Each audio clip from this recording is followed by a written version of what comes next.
Otherwise हमने खुद से देखा है कि लोग सिविल जज और मजिस्ट्रेट बन जाते हैं, लेकिन जो है ठीक से उनको प्रैक्टिकल नॉलेज ना होने की वजह से सही जजमेंट नहीं कर पाते। ख़राब मेंबर्स हमने चुन करके भेज दिए तो वो हमारा जो बार काउंसिल की डिग्निटी है उसको मेंटेन नहीं रख पाएंगे। 2016 में जब मैं बार काउंसिल के मैं वाइस चेयरमैन बनी थी, उस समय भाग दौड़ करके प्रयास करके मैंने यूपी में ये जो आपका एडवोकेट बीमा लागू कराया था, तो 5 लाख का जो बीमा था। नमस्कार मैम। नमस्कार। Bar council of Uttar Pradesh का चुनाव लड़ रही हैं, अधिवक्ताओं से क्या कहना चाहेंगी आप?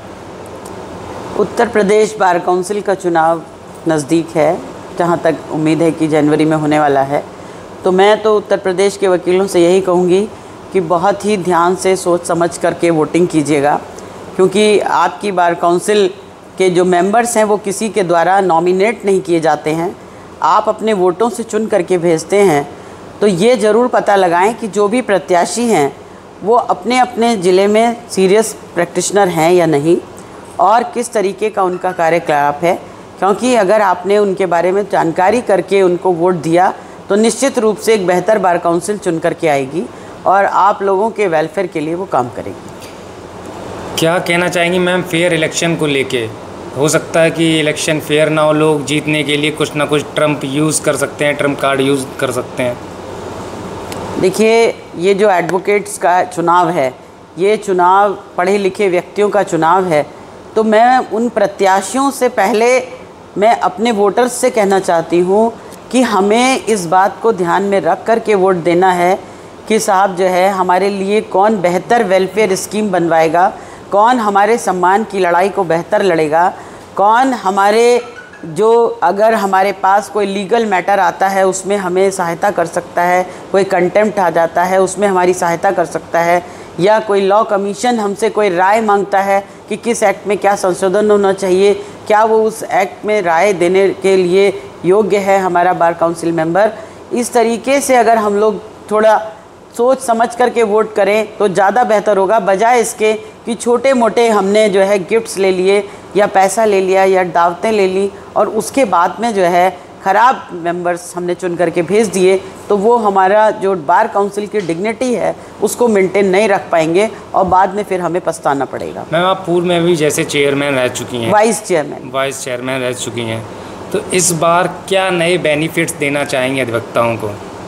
देखिए, जो मेन है वो हमने 5 चीज़ें ऐसी ली हैं जो कि पूरे भारत में किसी न किसी प्रदेश में ऑलरेडी चल रही हैं।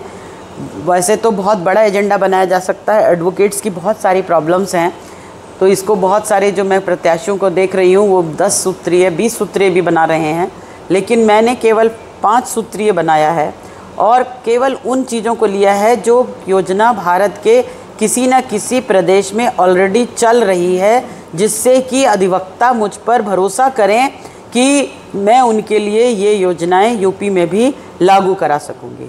फॉर एग्ज़ाम्पल, हमारी फर्स्ट है एडवोकेट प्रोटेक्शन एक्ट की। तो एडवोकेट प्रोटेक्शन एक्ट राजस्थान में लागू हो चुका, कर्नाटक में लागू हो चुका और मध्य प्रदेश में पास हो गया है, लेकिन मध्य प्रदेश में अभी शीघ्र ही लागू होने वाला है। दूसरे नंबर पे आया आपका टोल टैक्स माफ़ कराना। टोल टैक्स राजस्थान में एडवोकेट्स का माफ़ हो चुका। नंबर 3 पे आया पेंशन। झारखंड और आपका बिहार में एडवोकेट्स का पेंशन दिया जा रहा है 2017 से 2000 रुपये महीना। तो हम लोग भी यहाँ पे अपने अगर प्रयास करें तो हम लोग भी करा सकते हैं। और उन्होंने 2000 से शुरू करके अब इस साल उनका प्रपोज़ल 5000 का आ गया। तो अब बहुत जल्दी आप सुन लेंगे कि बिहार में जो है 5000 रुपये और झारखंड में 5000 वकीलों की पेंशन हो गई। तो इसी तर्ज पे हम यूपी में भी लागू कराना चाहते हैं। फिर है राजस्थान में एडवोकेट्स का जो बीमा है, इसकी राशि सीनियर का 15 लाख, मिडिल वाले का 10 लाख और जूनियर का 5 लाख कर दिया गया। तो हम लोग भी ये चाहते हैं कि हमारा भी बढ़ा करके सभी लोगों का कम से कम 10 लाख कर दिया जाए। ये जूनियर, सीनियर और मिडिल वाला डिस्क्रिमिनेशन ना हो यहाँ पर। और उसके पीछे उन्होंने ये लॉजिक लिया है कि जिसने ज़्यादा कोर्ट फीस बिकवाई है उसको ज़्यादा मिलना चाहिए, जिसने कम कोर्ट फीस बिकवाई है उसको कम लिखना चाहिए। लेकिन हम ये नहीं चाहते। हम चाहते हैं कि 2016 में जब मैं बार काउंसिल के मैं वाइस चेयरमैन बनी थी, उस समय भाग दौड़ करके प्रयास करके मैंने यूपी में ये जो आपका एडवोकेट बीमा लागू कराया था, तो 5 लाख का जो बीमा था, तो 2015 या 16 में ये जो चीज़ 5 लाख की मिलती है वो चीज़ 2025 में 5 लाख की नहीं मिलेगी। 10 इयर्स में काफ़ी जो है महंगाई बढ़ गई है, तो इस आधार पे यूपी में भी 10 लाख हो जाना चाहिए। और दूसरा आधार ये है कि जब पड़ोसी ज़िला राजस्थान में 15 लाख तक पहुंच गए हैं, तो कम से कम यूपी वाले भी 10 लाख तक तो पहुंच जाएं। मैम, ये तो फ्रेशर्स के लिए क्या कहेंगे, क्योंकि फ्रेशर्स को वैसे ही उनकी इनकम बहुत कम होती है और उनके लिए कोई बेनिफिट्स भी नहीं है, उनके बारे में बहुत कम लोग ही सोचते हैं, सीनियर भी कोई ज़्यादा कुछ देते नहीं हैं। अब सीनियर लोग तो अपना कमा लेते हैं, उसके बावजूद भी उन्हें रुपए मिल रहे हैं, जैसे कि आपने बताया कि 5,000 रुपये उनके रिटायरमेंट। तो फ्रेशर्स के लिए क्या नए बेनिफिट्स होंगे इस बार? देखिए, फ्रेशर्स के लिए अभी मैंने अपने एजेंडे में तो नहीं लिया है, क्योंकि मैंने इसमें सिर्फ वो चीज़ें ली थी जो कहीं ना कहीं लागू हो चुकी हैं।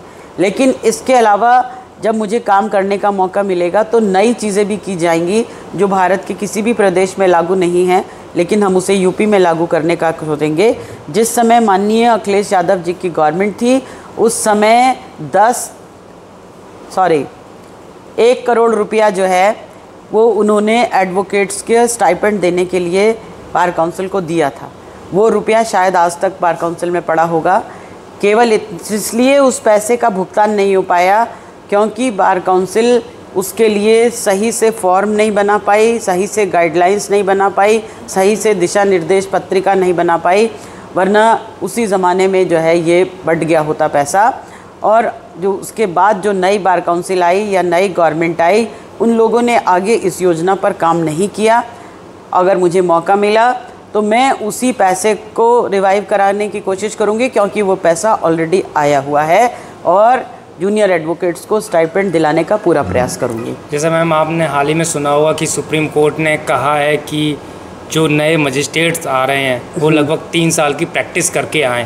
तो जो फेरबदल हुआ है, क्या ये सही हुआ है या फिर ऐसा नहीं होना चाहिए? क्योंकि बहुत से लोग चांसेस उनके जो एक टाइम लिमिट होती है उससे आके बाहर हो जाएंगे, 3 साल वो प्रैक्टिस करेंगे आके, यहाँ पे उन्हें प्रॉपर प्रैक्टिस चाहिए होगी। क्या उनके लिए जो न्यू स्टूडेंट आ रहे हैं उनके लिए किस तरह बेनिफिट होगा, या फिर नए मजिस्ट्रेट के लिए लोग तैयार करने उनके लिए लॉसेस होंगे? इतना संशोधन हो सकता था कि जिन लोगों का टाइम लिमिट निकल रहा है उन लोगों के लिए ना किया जाए, लेकिन जो फ्रेशर्स हैं उनके लिए मैं समझती हूँ, मेरी राय में ये सही डिसीज़न था, क्योंकि थ्योरी से कुछ नहीं होता है, प्रैक्टिकल नॉलेज मस्ट होती है। अगर प्रैक्टिकल नॉलेज लेके आएगा तो वो ज़्यादा बेहतर मजिस्ट्रेट, ज़्यादा बेहतर सिविल जज होगा। अदरवाइज़ हमने खुद से देखा है कि लोग सिविल जज और मजिस्ट्रेट बन जाते हैं, लेकिन जो है ठीक से उनको प्रैक्टिकल नॉलेज ना होने की वजह से सही जजमेंट नहीं कर पाते हैं। लास्ट में मैम एक सवाल और, क्या कहना चाहेंगी आप वोट अपील को लेकर उत्तर प्रदेश के सभी अधिवक्ताओं से? उत्तर प्रदेश के सभी अधिवक्ताओं से मेरी ये अपील है कि वो सोच समझ के योग्य, ईमानदार, सीरियसली पढ़ाई लिखाई करने वाले और जो कि आपके लिए कुछ करने की ललक रखते हैं, कुछ नई योजनाएं बनाने की ललक रखते हैं और साफ़ सुथरी छवि के हैं, ऐसे ही लोगों को आप वोट दें। आप किसी भी उसमें जैसे लालच में आकर के या किसी भी धर्म और जाति और जिला इस सब के बंधनों के बारे में ना बंध जाएं।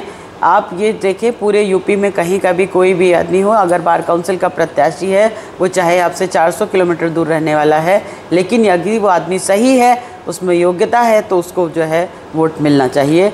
और मैं अपने लिए भी आपसे इस माध्यम से रिपोर्ट कर रही हूँ कि सभी अधिवक्ताओं से अपील कर रही हूँ कि मैं बार काउंसिल का चुनाव लड़ रही हूँ, कृपया प्रथम वरीयता का वोट देने की कृपा करें और मैं आपको जो है कभी भी शिकायत का मौका नहीं दूंगी, ये मेरा आपसे वायदा है। मैम एक लास्ट क्वेश्चन और, जैसे एक आप महिला अधिवक्ता हैं, आप जैसे आपने 5 पॉइंट बताए, उनके ऊपर आप उनके बिहाफ पे आप इलेक्शन लड़ेंगे, तो महिला अधिवक्ताओं के लिए क्या कुछ नया आने वाला है?